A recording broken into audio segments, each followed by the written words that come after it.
It's a Snorlax! Snorlax is one of the most iconic Pokemon of all time, making its first appearance in the very first Pokemon games, blocking your way unless you wake it up. Turns out, this sleeping giant is also insanely powerful, as Ash's Snorlax was so strong, he could use 6 moves. But does Snorlax's popularity and power in the lore of Pokemon translate to the competitive scene? We've got a lot to cover, so we're jumping right in. And we're asking, how great was Snorlax actually? And in this video, we'll be going over these competitive formats. Snorlax is one of the best, most important Pokemon in Generation 1. At the highest echelons of play, it is considered, if not undroppable, then extremely close to it. Right up there with Chansey in the just behind Tauros category, the trio forming Gen 1's big 3. One could drop Snorlax and still have a good team, but the instances in which you weren't worse off for doing so were extremely rare, because Snorlax was incredible on both offense and defense. It had the game's strongest body slam with Stab, and an excellent base 110 attack, as well as the game's strongest Hyper Beam, and the game's strongest move straight up in Self-Destruct. Its physical presence, as well as a lack of reliance on speed, meant it was one of the few truly reliable methods of threatening Chansey. Defensively, its monstrous HP stat meant it was one of the best tanks around, while its low special stat meant it wasn't the immovable special tank of Gen 2 and beyond. It was, strange though it may seem to be in Modern Eyes, a superb physical tank, being able to switch into none other than Tauros quite decently early in the game. Snorlax's defensive utility was most pronounced with the near immortality of its Reflect Rest set though. In Gen 1, Reflect doesn't set a teammate-wide screen for 5 turns as in Gen 2 and beyond. Instead, it cuts physical damage in half towards only its user, but it did so until its user switched out, like a one-time Iron Defense. This made Snorlax completely impenetrable on the physical side. Even the crit-happy Tauros would need to get insanely lucky to beat it, and since special attackers feared Lax's mighty body slam, your best option tended to be to stalemate it, often with an opposing Reflect Pokemon, meaning Chansey, or well, your own Snorlax. Yeesh.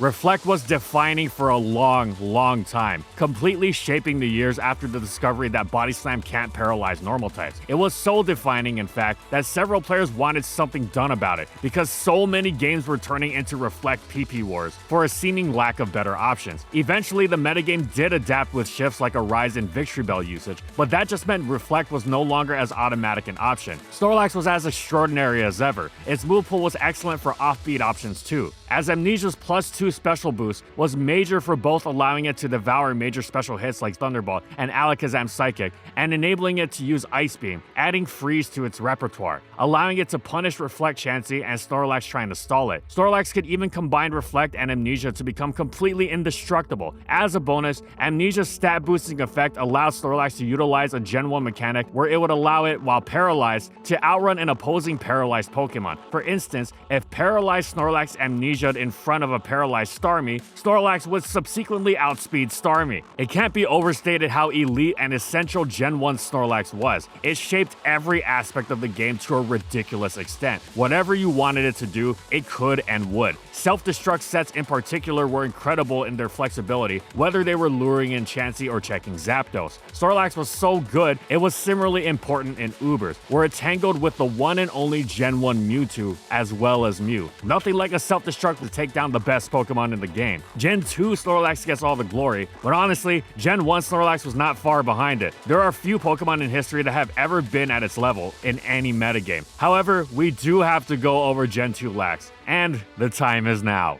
But before we get into the next section, Snorlax could probably use today's sponsor, the best in sleep masks, Manta Sleep. Look, this video is obviously super long, and my editor and I need a break every now and then from working on it, and that includes during the day. Summer is here, and that means days are longer, and as much as I enjoy the sun, I need my shut-eye, and it's too bright outside. Other sleep masks just aren't as comfortable on my eyes, or they squeeze my head too much. The Manta Sleep Mask Pro solves all of these problems. The C-shaped eye cups are unmatched when it comes to comfort, as there is zero pressure on your eyelids. And of course, Manta has a wide selection of sleep masks with different functions. So if you need something other than the Pro, there's a high chance that there's one perfect for you. Honestly, I don't even feel this mask. Whenever I want to take my power nap for the day, I just slip this on. And speaking of naps, I am all for Manta's Pro nap movement, by the way. Enough nap shaming, take those naps. My mind eventually goes numb if I edit and record these videos for too long, so I need my naps when I want to recharge. So if you want an awesome sleep mask and also support the channel to help us produce more content, click the link in the description below or go to Manasleep and use code FSG for 10% off your purchase. And thank you so much to Manasleep for sponsoring this video. The greatest OU Pokemon ever? Well, of those that weren't banned, most undoubtedly. Yeah, it gained a new normal resistance steel, but those were just more Pokemon for Snorlax to decimate with its other moves. It was far and away the best Pokemon around, as both offensively and defensively, it was completely absurd beyond comparison with anything else. With the buff to Double Edge going from 100 to 120 base power, as well as another power upgrade in Return/Frustration, boosting additions of Curse and Belly Drum, and finally, Leftovers offsetting Double Edge Recoil, while generally increasing Snorlax's already amazing tanking ability. Snorlax was hitting harder and harder to take down as well, especially since the special stat had now split into two, and Snorlax had gained its amazing base 110 special defense, now alongside its gargantuan HP, and this meant it was shrugging off even Zapdos's mighty thunders. Snorlax was pretty much untouchable outside of Explosion, which, you know, came with the minor drawback of fainting your own Pokemon. It was a worthwhile trade, of course, but good luck pulling it off reliably. And even that went out the window once Snorlax had attained the curse. Yes, Machamp now had Cross Chop and was a major threat, unlike in the fighting move Baron, Psychic dominated Gen 1, but you wouldn't want to switch Machamp into Snorlax's normal stab, even if it was running the weakest of its options like Body Slam, and even if you avoided its ruinous paralysis, you'd still get worn down way too quickly. Not only were offensive checks like Machamp incredibly few, Snorlax also outlasted them effortlessly. The only way to answer that all safely was to stall it, hence Gen 2's long-standing reputation as the stall metagame, which for a long time was true. Stalling Snorlax is far from a safe bet, but it's certainly the safest you're going to get. And of course, it requires multiple Pokemon to stop. Skarmory is the only true counter to boosting move Earthquake Snorlax, but then you have the Rock or Ghost or Fire move variants. Skarm is required on stall, while the Rock or Ghost is almost always paired with it. Now, there are other options like Growl Miltank or Charm Umbreon, and these are strong in the Curse-Lax, but they get completely bowled over by Belly Drum. Stall teams are also so strong because Snorlax itself is an amazing wall. While it initially liked Belly Drum sets to give its otherwise slow teams a burst of offense when needed, it eventually adopted Rest Talk sets with 2 attacks to combat the rise of Jinx and its metagame-defining offensive teams that threatened to bowl over everything. Offense had been a major force long before the rise of Jinx though, and what creates the best offense? Snorlax, of course. Its move pool is obscene, and it can mix and match to just about endless results. It's usually Curse versus Belly Drum, but it could run Curse Drum, so you have the safe option of Curse, and if you face Miltank or Umbreon, you Curse to max defense against them while they stall you out, then you pull out the Belly Drum and sweep them hard. Snorlax most traditionally is known to rest, and Curse-Lax is eternal, constantly threatening everything, but when it abandons this, it becomes the greatest wall breaker in the tier. It can thunder Cloyster's lights out while Cloyster is trying to go for its early game spikes, and it does so while maintaining anti-Skarmory coverage. And it's even got a sleep move, for crying out loud. Nothing like having your answer shut down by Lovely Kiss, especially with Gen 2's lengthy sleep duration. It's so scary, some cursed Skarmory began running Sleep Talk over Whirlwind. Self-Destruct had also been buffed in power in Gen 2,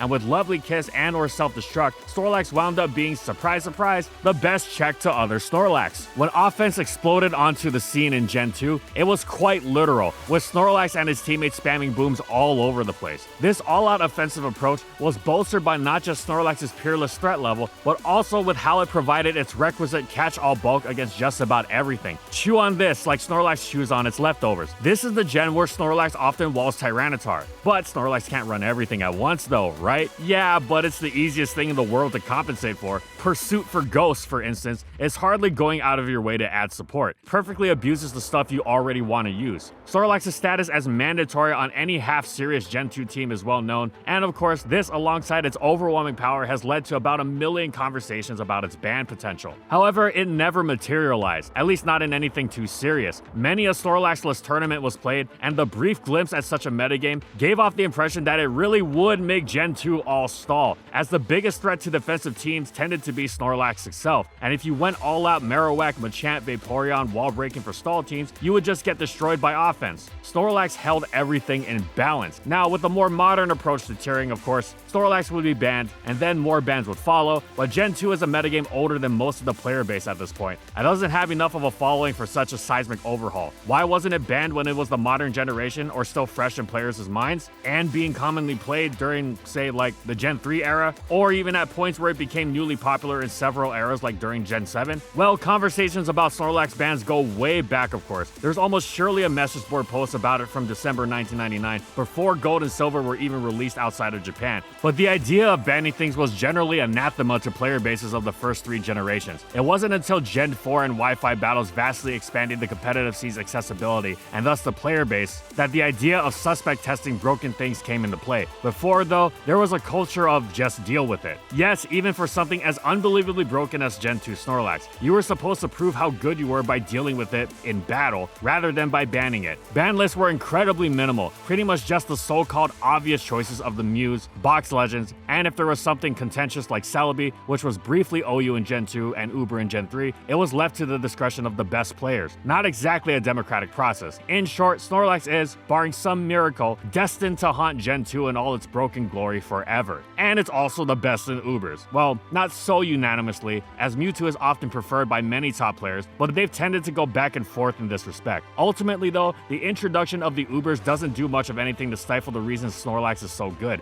It's still threatening to everything and insanely difficult to KO, even if it does have its ideal counter, Curse Whirlwind Lugia, which is basically Skarmory but with 32 PP recover that doesn't fear its coverage moves, but even that can be spun to Snorlax's advantage. The Lovely Kiss variants are particularly dominant and defining. Ultimately, even the most outlandish superlatives used to describe Gen 2 Snorlax fail to match its impact. It's borderline Lovecraftian. It'd be absurd for Snorlax to repeat its level of Gen 2 or even Gen 1, but even though it was still very good in Gen 3, it was a significant step down. Its bulk was no longer maxed out with the new EV system. It had to deal with multiple layers of spikes, and its old nemesis Skarmory now has access to the move. Worst of all, thanks to Tyranitar's ever-present Sand Stream, Snorlax's leftovers were cancelled out, meaning that alongside its low speed, it was quite easier to wear down with something like Zapdos, and even though it could use Rest, provoking that rest was a lot easier now, making it much less threatening. Furthermore, Sleep Talk can no longer call Rest, which was a major part of Rest Talk's Lax's immortality in Gen 2. It's easier to wall Snorlax now too. Gengar gained Levitate, so it's immune to Earthquake and Spikes alike, forcing Snorlax to use the otherwise inferior Shadow Ball in one of its limited crucial move slots. Additionally, Gengar packed Will-O-Wisp now. Additionally, Celebi came down from Ubers to Leech Seed and recover in Snorlax's face, and new addition Metagross both switched into Snorlax and threatened it. Buffed attackers in general made it easier to burst through Snorlax as well, notably a vastly improved Heracross, as well as numerous special attackers packing Calm Mind. However, though Snorlax suffers for all of this, as well as its potential to match up to near useless extents against the Tyranitar, Skarmory, Gengar trio that defines so much of the metagame, it also still has the potential to be one of the most ruinous Pokemon in the game. It works in 2 modes, both taking their cue from Gen 2. Classic Rest Curse Lax and Offensive Boom Lax. Classic Rest Curse Lax traditionally struggles against teams that apply major pressure through residual damage, like the Toxic Spike Sand or TSS teams, as well as the aforementioned Leech Celebi and Wisp Gengar, and Wisp Moltres for that matter. However, with the right support, it's a potential auto win, with dual trapping support from Magneton for Skarmory and Dugtrio for Tyranitar, Metagross, and Celebi. Snorlax not only had its checks removed, but it needs to run Earthquake as well. Additionally, its new ability, Immunity, was excellent for providing an immunity to Toxic, which was amazing for both switching opportunities and denying counterplay. It could thus waltz into something like Blissey with Impunity. Snorlax's Stick Fat was also a great ability, but Snorlax already ate Fire and Ice moves so well, and being Toxic Immune was just too good to pass up. Entire teams were built around Curselax for its auto-win potential, along with its similarly functioning special counterpart, Calm Mind Rest Suicune. Yes, it's a ton of support for dual trap, sometimes even triple trap if you use the Gengar removing Pursuit Tyranitar, and if you really wanted to make it reliable, you add Rapid Spin, so it can't be phased around with the one spike that Skarmory gets before getting magged. Heck, you can even include Weather Change, often in the form of Rain Dance Zapdos, because while Snorlax in Sand is easily worn down, Sandless Snorlax can approach Gen 2 levels of invulnerability. The significant team support meant that such teams were often quite matchup reliant, but they were incredibly dangerous. They had deceptive flexibility too. For instance, with Pursuit support, Snorlax could run Hidden Power Bug over Shadow Ball Ball so it could lure in and slam physically defensive Celebi while still hitting Tyranitar super effectively, thus making it crucially less reliant on its partner Dugtrio. Meanwhile, Boomlax was used on aggressive offensive teams. In the old days, it loved running Fire Blast to pressure Skarmory while also hitting Metagross well and damaging Gengar decently. It was also a great user of counter, luring Metagross in only to bounce its Meteor Mash back at it, opening up its physically offensive teammates like Tyranitar and Salamence. However, metagame development resulted in specially defensive Protect Skarmory becoming its new standard, and it laughed at Snorlax's Fire Blast. As a result, Snorlax had to step up its game. It was flawed in that it couldn't fit as many moves as it wanted to while wall breaking, but it was great because, number one, it was amazing into opposing offensive teams since it took some big hits just long enough to provide its team some relief while exerting pressure. For instance, it wasn't a permanent Zapdos wall, but it could switch in a few times, and the immense power of its self-destruct was such that, worst case, it was nigh guaranteed to take something down with it, which was a great floor to have. These two combined to make Snorlax a great check to nearly every offensive threat, from Calm Mind Jirachi, yes, though it resisted the boom, to Dragon Dance Salamence. As such, it made for an excellent pair with Metagross and its similar playstyle. Of course, Boom wasn't just good for checking offense, it was superb for letting Snorlax bust through defense as well, notably luring in Celebi for the benefit of a teammate like Suicune. What about its normal resistant answers though? Well, Magneton and Pursuit Tyranitar, or even Pursuit Metagross sometimes, were always options for Skarmory and Gengar, and you could arrange Snorlax's moveset for the others accordingly. With something like Body Slam, Shadow Ball, Earthquake, and Boom, you couldn't do wrong. Alternatively, you could go with Curse Boom, which really let you blow up any normal resist, even Skarmory and Metagross, so long as you were careful around Protect. Outside of Curse, Snorlax also enjoyed Focus Punch, which chipped Skarmory decently and absolutely obliterated a Tyranitar switch. Snorlax's flaws were significant, of course, and it could easily fall flat on its face, but such shortcomings were accounted for with team support and good play. It could be one of the most rewarding Pokemon in Gen 3 OU. Snorlax was also a crucial force in Ubers. It was actually better in Ubers than it was in OU, because for all the increased power, Groudon and Kyogre's dueling weathers meant that Snorlax could actually utilize Leftovers recovery, making it quite the long-lasting tank in the face of several of Ubers' biggest threats, most notably the meta-defining Lati twins, as well as the mighty Mewtwo. Its increased longevity also meant it was more of an offensive threat as well. When you're not getting worn down by sand, you can take your time in wearing down the opposing Metagross. Snorlax often ran Protect to really make the most of its lefties,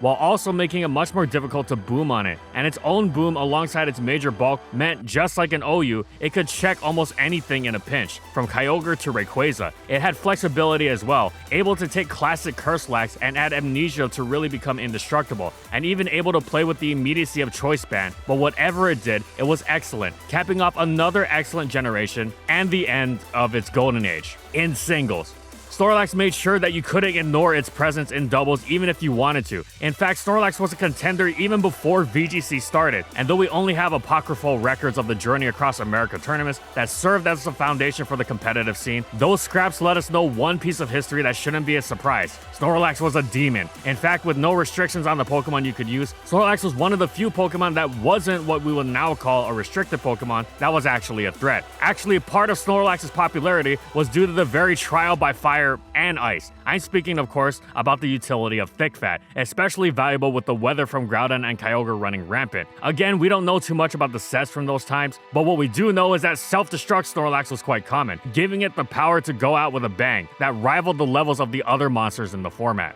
Opponent uses. In these battles, a lot of our opponents are using self-destruct attacks, so if you can withstand that self-destruct and counter it back, it's an incredible strategy. Back off!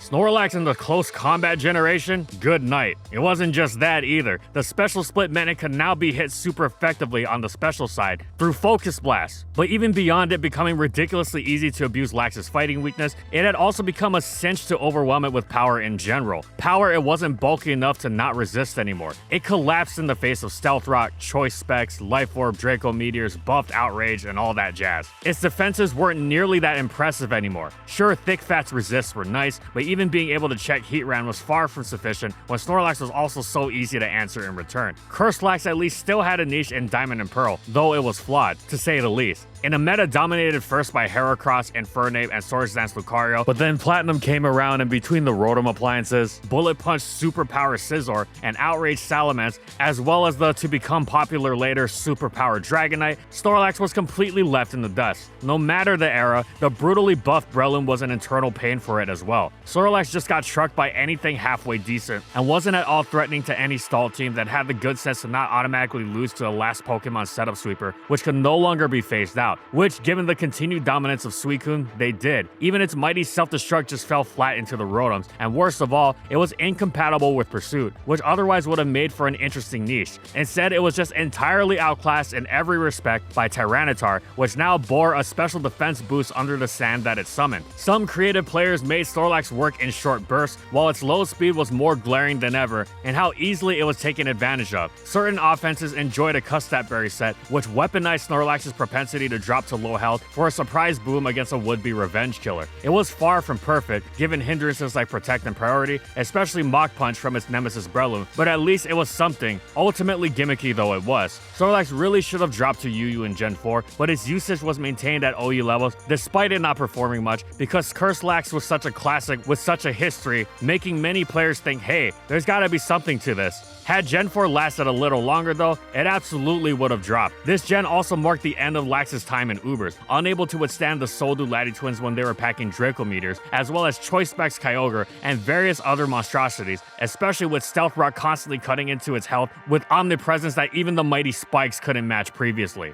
But don't let its success in the unofficial days fool you into thinking Snorlax was gonna sit idly by when the real competition got started. In 2008, at the Video Game Showdown, what some think of as the first ever World Championships, Snorlax wasn't just a part of the winning team, it was the main carry of Izuru Mulf Yoshimura, who put the world on notice for just what Snorlax could do with the proper support. Running a Smeargle support with Fake Out, Follow Me, and Dark Void, a suite of tools to ensure Snorlax could settle into the rhythmic war beats of his signature move, Belly Drum.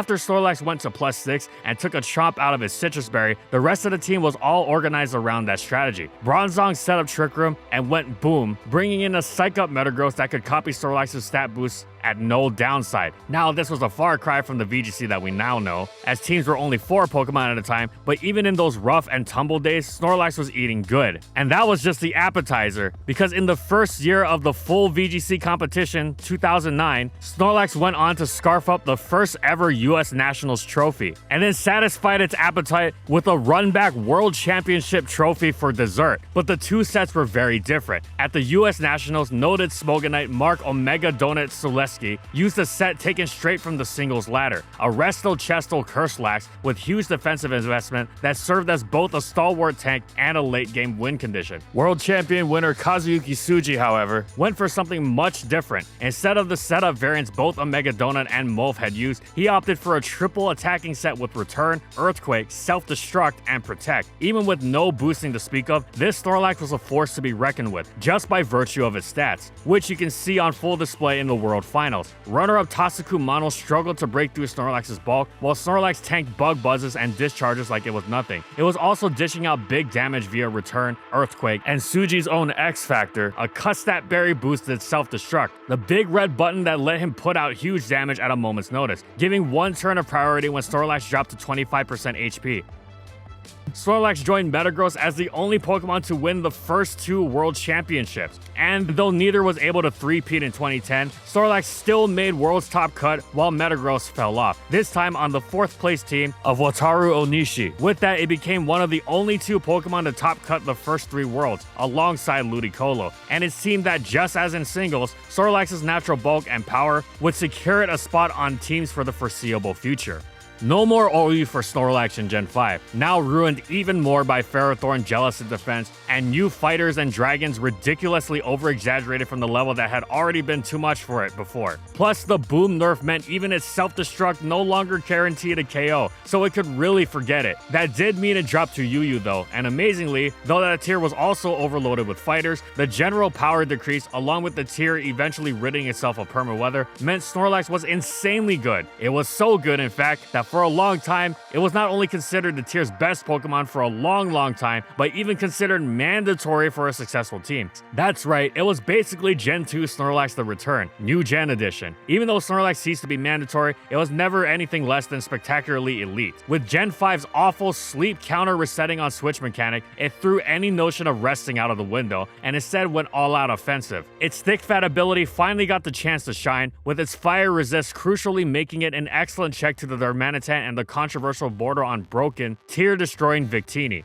Not only did it switch into it wonderfully, it actually punished it on the switch with a strong pursuit, a tactic it also used to try and hold the tier together against Chandelure before the latter's ban at the very end of the generation. It could do this with Choice Band, which also made Snorlax a particularly ferocious wall breaker, but leftovers were its go-to for also letting Snorlax check other major threats. In keeping with the Gen 2 parallel, it regularly took on Zapdos and Raikou. Snorlax also took a leaf out of its Gen 3 Uber's playbook by incorporating Protect, which made KOing it go from difficult to ridiculous. And even if you still forced Snorlax out with your Heracross, it would have more health for when it came back in. And it got to scout the many choice Pokemon in the tier. Plus, it caused a massive headache for Mean Shao aiming to unleash its high jump kick. Even with fighters all over the place, the same Gen 2 axiom applied. The Pokemon that actually threatened Lax with major damage couldn't safely switch into it at all. Cobalion with its steel typing and great physical bulk was the one exception, but even it was far from perfect. Not just because of Snorlax's earthquake coverage, but because of how crippling a body slam paralysis would be. Defensive teams didn't exactly take kindly to it either, especially because Snorlax could pop Curse into its moveset if it so desired. Gen 5 was a major revenge arc for Snorlax,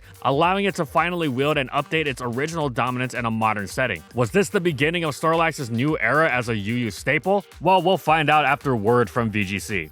Snorlax enjoyed an auspicious beginning in VGC, winning Worlds twice in its first outings and routinely appearing on top teams. You have to hope then that with all that belly it's good at hibernation, because that was the last time it would be eating good for quite a while. Snorlax wouldn't have a significant tournament result again for 6 whole years, falling to the wayside for all of generations 5 and 6. Generation 5 brought with it a huge boost to the overall power level, including a murderer's row of fighting types that came to define the meta. Suddenly, Snorlax wasn't looking so thick anymore. Snorlax's speed meant it had already had some trouble keeping up, literally. Now it was having trouble keeping up metaphorically as well. Battle was off the table. Luckily for Snorlax, that gave it plenty of time to pursue its true calling, sleep. For 6 years the game continued, and Snorlax slumbered, waiting. Sadly, this was not the beginning of Snorlax's UU staple arc. You might hope for another 3-gen run, just like Gen 1, 2, and 3, sometimes referred to as the Snorlax generations, but it didn't even make it to 2, because it was decidedly mediocre in UU this time around. With all the cancel Pokemon that got Megas, it's a shame we never actually got a Mega Snorlax. Anyway, it started out decently in XY, particularly enjoying that it could actually rest again in the wake of Gen 6 getting rid of the resetting sleep counter, but the problem was that it just couldn't distinguish itself significantly enough in any way. Victini was superb again, but the general power level had gone way up between Megas and previous OU Pokemon like Hydreigon dropping. So not only was dealing with Victini easier now, that's not to say it was that easy, you also had less reward for using Snorlax as your Victini answer since, unlike the previous gen, it was no longer a major offensive threat in its own right. Put simply, the defense and offense, previously essential, were more merely decent, and the problem was exacerbated with the release of Omega Ruby and Alpha Sapphire. Sure, Snorlax had potential, but it was rarely realized to its fullest. Realistically, the most you were going to get out of Snorlax on a consistent basis was just not going to be that impressive or impactful. It struggled as a fire resist in the metagame that came to be dominated by Entei's burn-happy Sacred Fires, and after the tier adjusted to that, it came to be completely ruined by Conkeldurr for an extended period of time, which was even worse. At least Entei had a Stealth Rock weakness, while Conkeldurr stuck around forever with Drain Punch and Amazing Bulk, and even abused Snorlax's Body Slam paralysis for a Guts boost. When Conkeldurr was finally banned, it seemed like it was Snorlax's time to shine, but once again, whether it went with classic Curselax or a more offensive variant like Choice Band, the impact was just not there, especially with the explosion of Jellicent usage. However, it did develop a real niche that wasn't just theoretical. The one thing Snorlax was very good at doing when not facing Jellicent was spamming Facade, which allowed it to absorb the many burns flying around the Scald heavy metagame and turn them against the opponent. With leftovers and Curse alongside had a toxic immunity, it could take advantage of the ubiquitous Seismitoad and punch some major holes, especially with Healing Wish support from Gardevoir. Thus, Snorlax had its place in UU, finally being able to do something of note in this gen. It would have loved to have dropped to RU, but it would have to wait for that.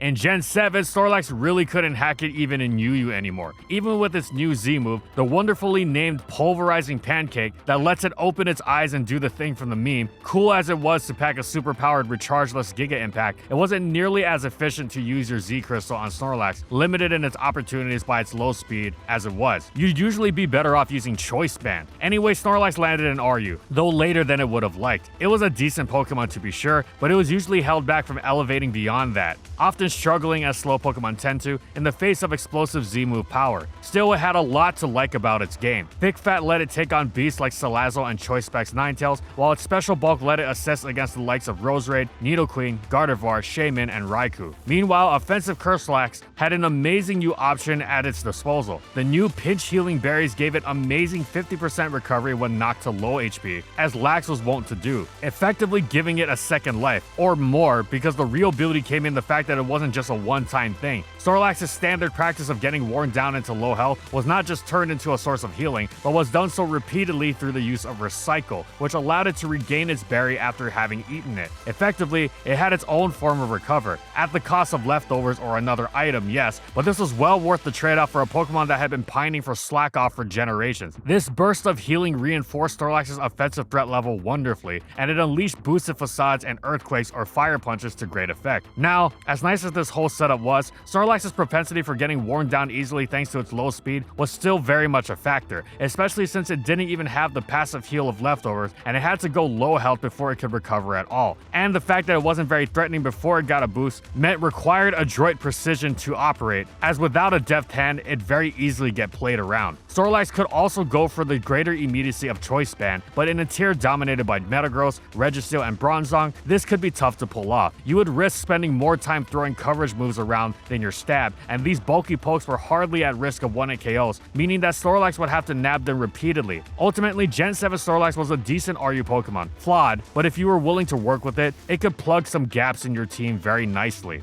Snorlax returned from its hibernation period fueled by an overwhelming hunger, one that uniquely positioned it to take advantage of a generation-defining gimmick that Game Freak had just implemented for Sun and Moon. No, I'm not talking about Z-moves, even though the unique Z-move Pulverizing Pancake might feature the best animation in the game. I'm talking, of course, about the Pinch Berries. Before Generation 7, berries like Figgy, Ayapapa, Wiki, Mago, and Aguav only restored 1/8 of the user's HP once they fall to 25%. In other words, they were a garbage food even when compared to the ever-present citrus berry. But the rich Alolan soil bulked these berries up significantly to provide a full half of the user's HP back, suddenly catapulting them to gourmet status overnight. It wasn't uncommon to see a team running multiple pinch berries, taking advantage of the fact that they were basically palette swaps of each other, except for their nature-tied confusion effect to get around VGC's unique item rules. But no Pokemon took advantage of those berries better than Pokemon's resident Gourmand. Generation 7 saw Snorlax swap one incredible ability to another, utilizing the appropriately named Gluttony to proc its berry at 50% HP instead of 25, aka the exact HP value you go to after Belly Drum. But not all Snorlax sets were focused on the instant boost. In fact, at the beginning of the format, quite a few players opted for Curse as their boosting move of choice. With 2017's return to a limited format, Snorlax once again became the bulky behemoth of old, giving it a chance to shrug off attacks and slowly boost up. In addition to its boosting move of choice, Snorlax would usually run Return for a massively powerful stab move, or Frustration if you were edgy like that, as well as Recycle, providing it near infinite sustenance and recovery. The last either went to Protect or to a coverage move like High Horsepower.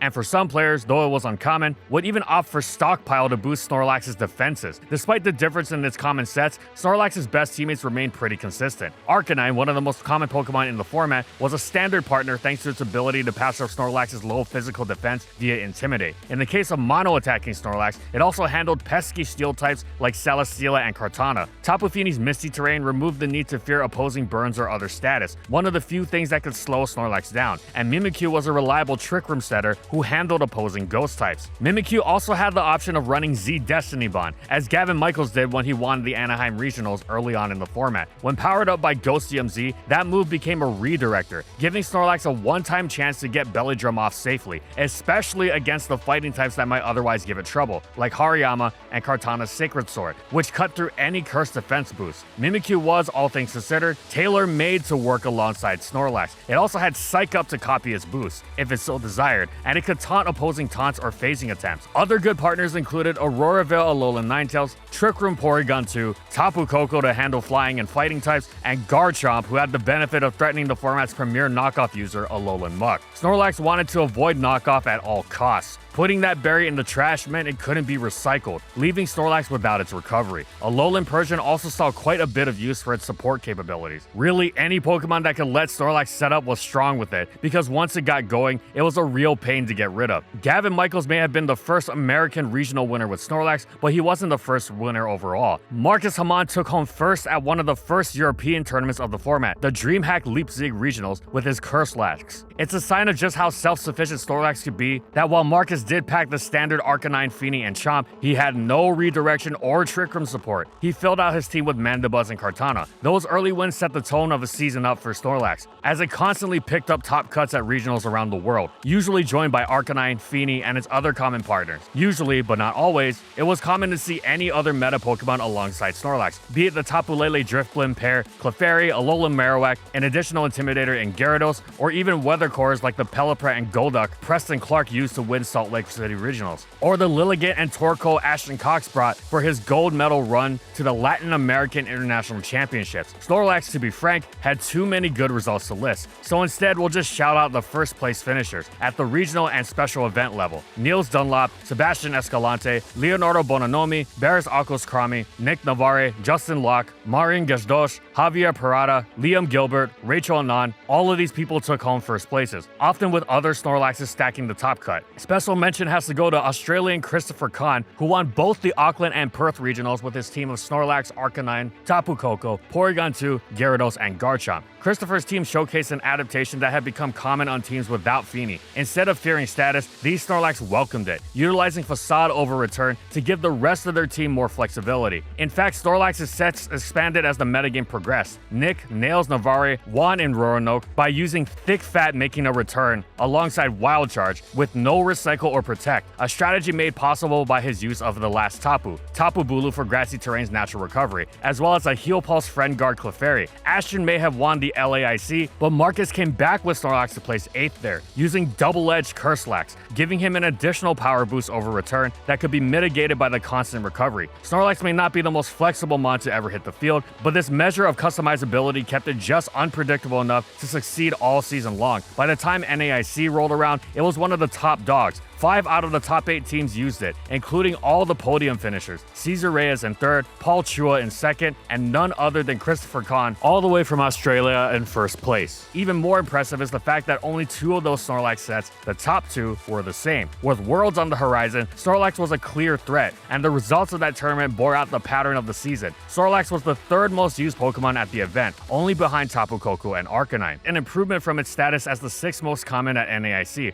And although it couldn't clinch a 3rd world championship, it did find a place on 6 of the top 16 teams, 2 of which were top 8. Snorlax aficionado Niels Dunlop at 5th and Paul Ruiz in 3rd. Both those players opted for Belly Drum, but even there, the sets and support differed. Paul chose Facade, Helping Hand, and Recycle on a team that sported no Trick Room or Redirection, while Niels ran a mono-attacking Frustration Protect set with the ever-threatening Psych Up Mimikyu. Even post-Worlds, Snorlax continued to dominate. River Davis, Brady Smith, and future world champ Luca Carabelli took home 1st place regional finishes, while Alex Gomez gave it a 2nd place at the EUIC. And though it hadn't taken home a Worlds title, Snorlax enjoyed an incredible season as one of the absolute best Pokemon in the format, a far cry from its 6 years of inactivity. 2018 brought slightly less favorable conditions for the Big Bear. What is Snorlax anyways? Who cares? For one thing, the additional Intimidators like Landorus Therian and eventually Incineroar made Snorlax's life harder, but on the flip side, it appreciated their presence just like it had Arcanines. The real reason Snorlax had trouble was, well, because things got less lax. The reintroduction of Mega Evolutions as well as a national dex suddenly spiked the power level, making Snorlax easier to break through no matter what set it was running. In some cases, this changed the sets. Though mono-attacking sets were still common, they now had the additional ghost type of Mega Gengar to worry about. That and Snorlax still easily found a place in the meta. Although its own sets didn't change much, the Pokemon around it did. Certain Mega Pokemon like Charizard Y still had to fear its special bulk and massive power, and Snorlax itself found new support options as well. It frequently found a home with Mega Manectric, whose Intimidate and Pivoting power let it repeatedly weaken would-be Snorlax slayers. Snorlax also appreciated the presence of new Trick Room setters like Celesteela and Gothitelle. Snorlax may have been weaker than before, but it still put up so many good results that we'll have to focus on only the best. Chelsea Tan, Mateo Arias, Federico Tirano, Alvin Hidiat, Melvin Ke, Adrian Sigler, and Dylan Salvanera all gave it a first-place regional finish, with countless other players contributing other top 8s or even podium placements. Snorlax also continued to perform well at the national and international level. Su Woong Jung took first at the Korean Nationals, while Alberto Lara's Zard Y Gothitelle team placed 5th at the Oceania Internationals. At LAIC, half the top cut was Snorlax, thanks to 7th placer Raul Ramirez with a nifty Fire Punch to handle Celesteela and Kartana, 5th placer Alex Gomez, 4th placer Melvin Ke, and 3rd placer Eric Rios. Eric and Alex shared a unique team that implemented Milotic and Charizard X, with the usual Z Destiny Bond Mimikyu and Landorus Therian, although in this case, it was special attacking Landorus, holding the Choice Scarf and U-Turn, giving it that same pivoting Intimidator power. Special shoutouts to Melvin, who used Snorlax all season and went on a top cut NAIC as well, taking his total 2018 lax cuts to 2 internationals, 1 regional, and 2 special events, one of which the Hong Kong special event that he won. In fact, this was a bit of a pattern for Snorlax players. Both in 2018 and 2017, those who used it tended to have repeat success with it. We saw it with Christopher Kahn already, and I can't name them all here, but Niels Dunlop, Alex Gomez, Rene Alvarenga, Hayden McTavish, Marcus Hamon, Sebastian Escalante, Leonardo Bononomi, Rajan Ball, and Alberto Lara were among those repeat Snorlax contenders. And that pattern would continue in a most auspicious way at the World Championships, where a host of Snorlax specialists fought their way into the top 16. Brendan Zhang, though not a huge Snorlax user, managed 14th place, while good old Melvin Kev finished out his season with a 12th place finish. In top 8, Argentina special event winner Federico Tirano took 8th using a non-recycle set that sported Earthquake next to a team of triple ground immunities. 4th placer Yusei Matsuno showed a totally distinct look on Snorlax, one more common in Japan, Boomlax. He forewent any setup, instead opting to bring his power at the start of the match with his choice-banded self-destruct Snorlax, which also sported thick fat, double-edged, high horsepower, and superpower. In fact, Yusei was able to leverage that power over perhaps the most prolific Snorlax user of all, Niels Dunlop, in the Swiss rounds, clinching a Game 3 win over Niels' more standard belly drum frustration mono attacker. A sharp blow to Niels, but not one that dampened his momentum. One day later, he joined Yusei in the semifinals before falling to Paul Ruiz. Eventual world champion Paul Ruiz, that is.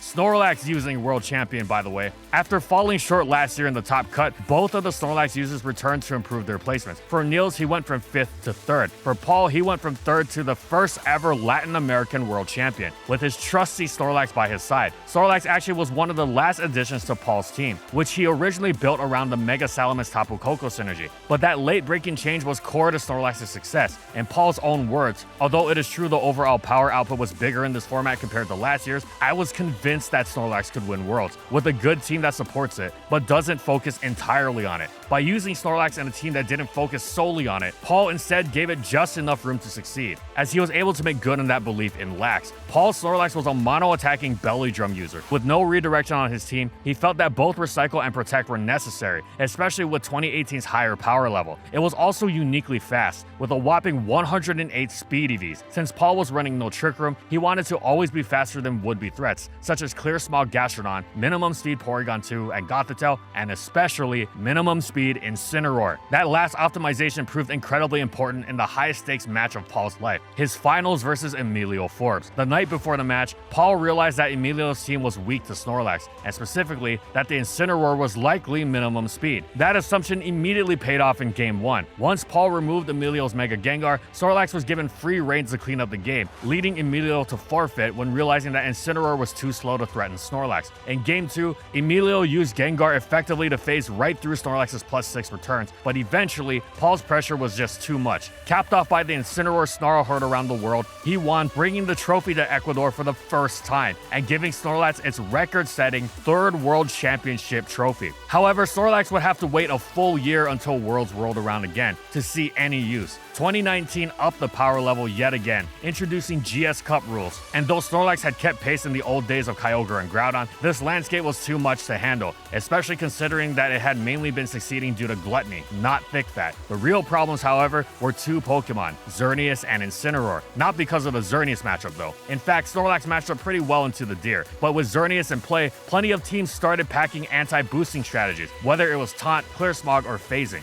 Snorlax, as another boosting Pokemon, suffered that blow just as harshly. Meanwhile, the item-reliant and Lunala metagame of 2019 shifted Incineroar sets towards one move, Knock Off, again a Snorlax nightmare. Snorlax, once the king of Sun and Moon, a recent world champion, plummeted precipitously to near 0 usage. Here I turn to stats from Aaron Trailer. By the end of VGC 2018, Snorlax was on 11% of teams, and by the end of VGC 2019 Ultra Series, Snorlax was on just 0.4% of teams. Why do I know these stats? Well, because they're in the team report for Aaron's Worlds team, the team featuring Snorlax that he used to place 15th at the World Championships. On top of Aaron, 4 more players made top cut with Snorlax. Wolf Glick finished 32nd with the same team, consisting of Mega Rayquaza, Lunala, Tapu Fini, Stakataka, and Incineroar, while Gavin Michaels, Justin Burns, and Alex Underhill took top 64 placements. Justin and Alex using their own identical team featuring Mega Ray and Solgaleo, while Gavin opted for Primal Groudon and Lunala. After a year of no Snorlax, 5 suddenly appear out of nowhere to top cut, the world's least stealthy ninjas. What gives? Well, to hear Trailer tell it, this was the result of a months-long plan, subterfuge, and the utmost secrecy, the Snorlax conspiracy. Basically, Brendan Zhang had come up with the Snorlax concept months earlier just off of his VGC 2018 Top 16 Worlds finish. The Ultra Series featured virtually no fighting types, and Brendan was confident that Snorlax had a place to dominate once again. But there was a caveat. Thanks to school, Brendan could barely attend a single tournament until North American Internationals, where he would need to make a run all the way to finals just in order to qualify for Worlds. Brendan asked Aaron to keep Snorlax under wraps, and Aaron, believing in his friend's ability, agreed, before bringing on Wolf Glick to help develop the team for the fateful tournament. As fate would have it, they couldn't figure out Snorlax in time. Brendan ended up dropping out of the tournament, and Aaron and Wolf went to NAIC with a different team, which Wolf proceeded to use to win the tournament. Aaron approached known Snorlax user Rajan Ball for help, only to learn his team building group had also tried to use Snorlax and also failed. Once again, Snorlax seemed doomed. Wolf and Aaron gave up on Lax for good, or so they thought. Late in the team building process, when Marcus Haman had come on board and the trio had settled on Rayquaza Lunala, they realized that Snorlax was the perfect fit not just for opposing Lunala, but Primal Kyogre as well. Just like Paul Ruiz before them, this group came to Snorlax not through building a team reliant on the Mon, but by slotting it in to solve matchup problems and provide a secondary win condition.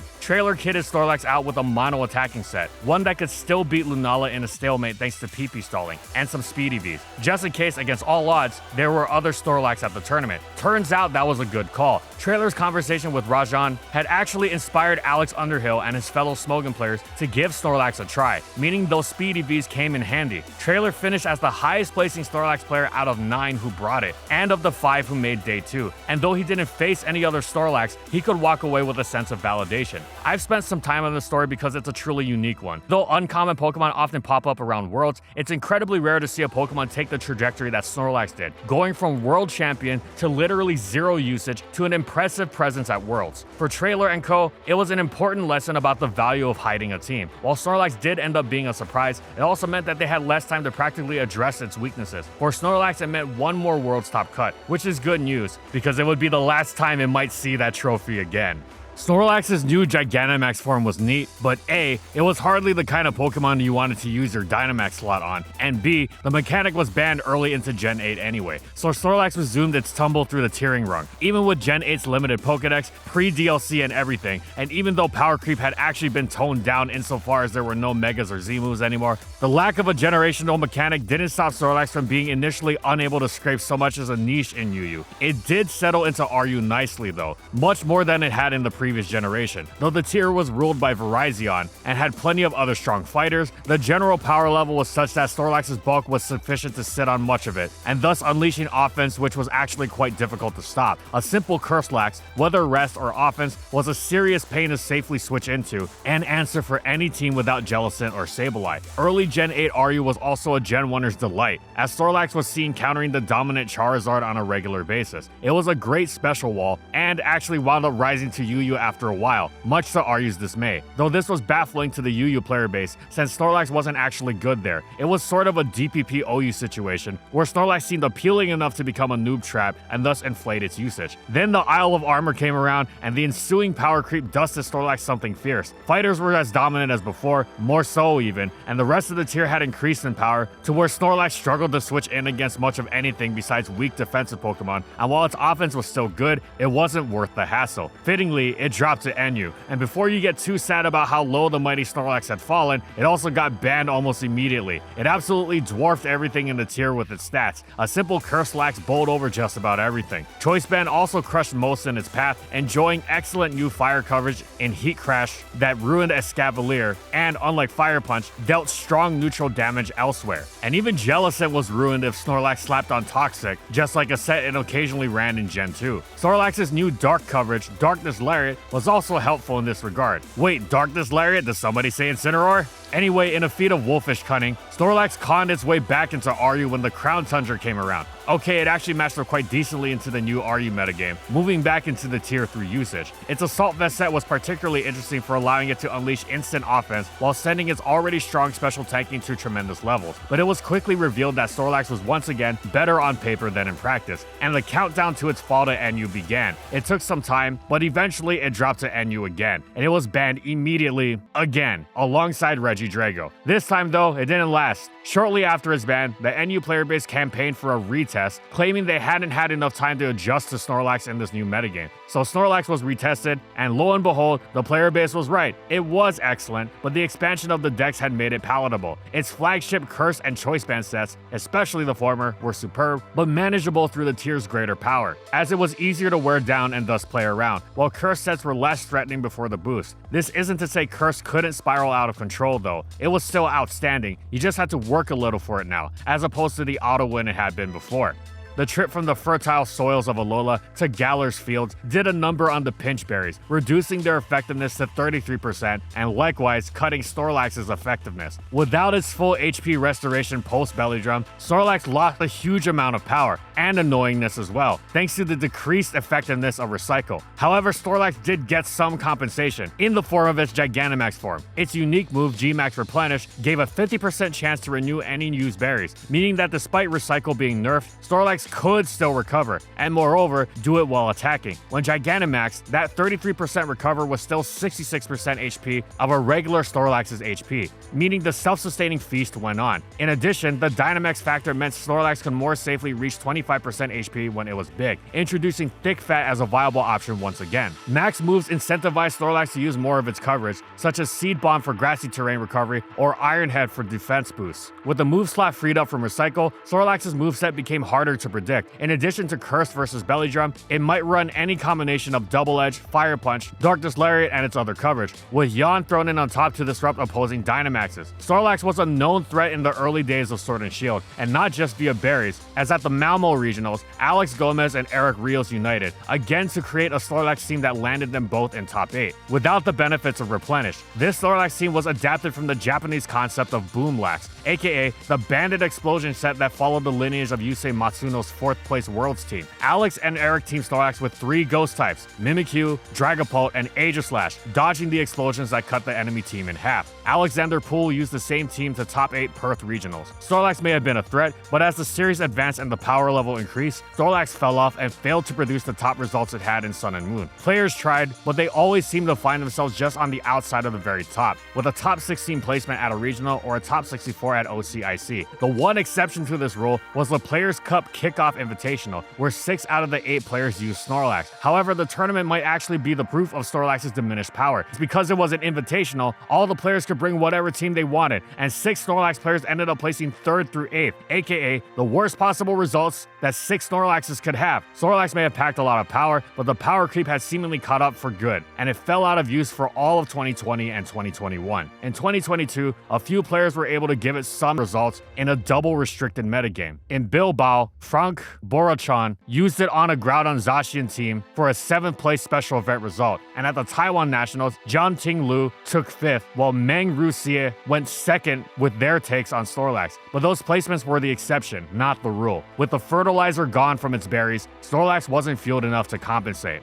Snorlax had it rough before, but it was nothing compared to the firestorm of power creep that rained down upon it in Generation 9. Theoretically, Terrestrialization's ability to bypass the normal typing that had not been a benefit for it since the Bush administration should have injected some new life into Lax, but it was just not strong or bulky enough for how slow it was. Well, it wasn't all bad at first. In fact, it started out great. It dropped to NU again, and there it was actually tremendously good, because yes, a cursed Lax that could switch its type was overwhelming, as it tended to have vastly different answers, and thus there was great strain in both the team builder and battling and preserving such checks, especially since this Terra type could differ so vastly. You definitely weren't going to beat it with fighters though, with how much it enjoyed all of Terra Fairy, Poison, and Ghost. Poison was especially nice since it allowed it to be toxic immune without using immunity as its ability, and instead maintaining Thick Fat's excellent fire and ice resist. As such, Snorlax found itself banned from NU, which was quite a triumph, but it preceded its hardest fall yet. With the final DLC expansion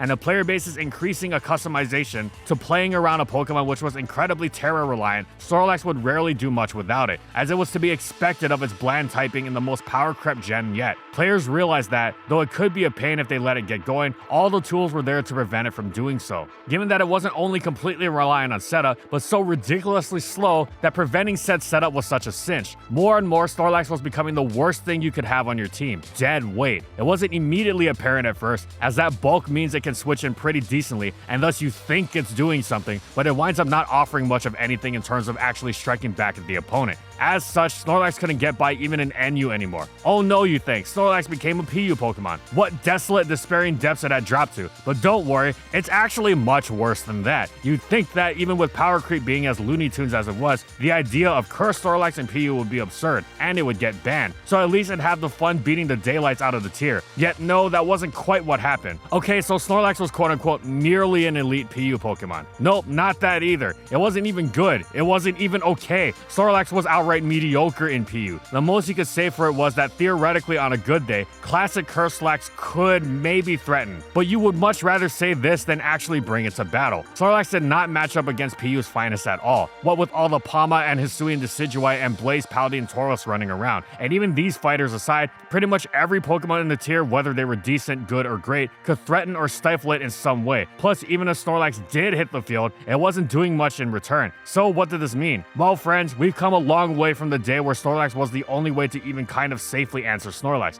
Now everything countered it so easily that you didn't even bother with it in the lowest tier of all. That's right, Snorlax was so meager at best in PU, it saw very little usage in the tier. You know where this is going, but for those who don't, and even for those that do, it will be painful to hear this. As a result, its non-existent viability and thus usage in PU, Snorlax fell out of the tier and became classified as untiered. Not only leaving it without an official singles tier, but meaning that it is actively recommended to not use it in any metagame. It remains there to this day. It was a brutal end to Snorlax's competitive tenure, but hopefully Gen 10 will redeem it somehow.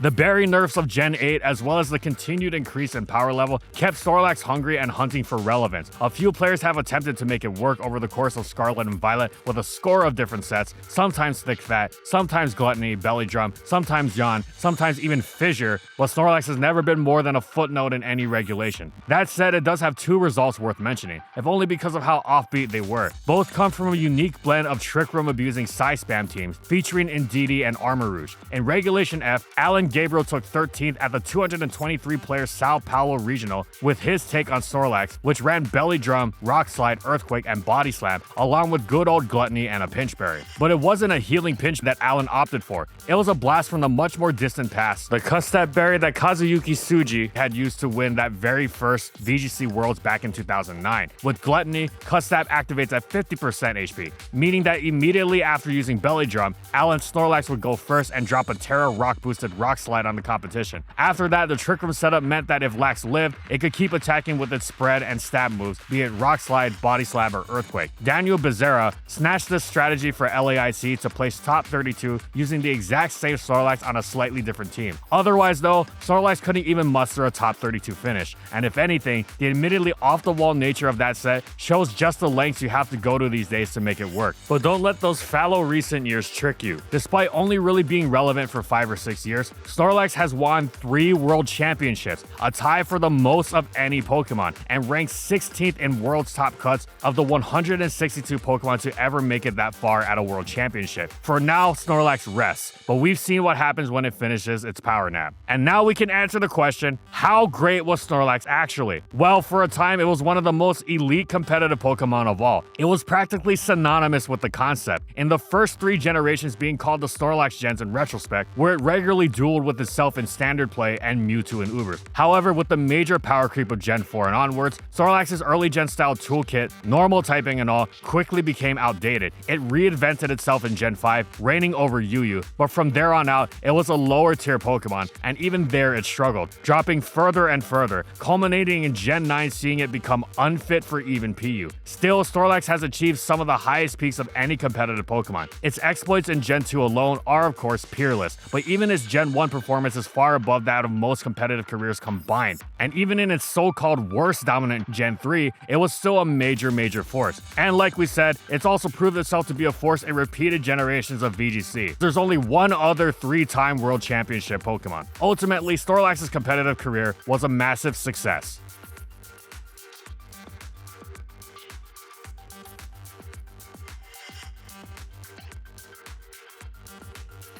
And thank you so much to our Platinum patrons. Thank you to Amphozenus, Alex Sable, Anthony Belval Renault, Bingleton, Daniel Isbeast, Corman, Eric Dissing, Funky, Glitcherton, Howl, Jack G, King Yabber, Nightfall, Megamon VGC, Mojo Gameslayer, Nurse Jake, Pretzel SP, Sojiro Sakura, Spavoon, Skylaria, Soras and Croxon, Shiwei Miji, Stoneface Colin, Kiboflu, Wardine for their major support of our videos.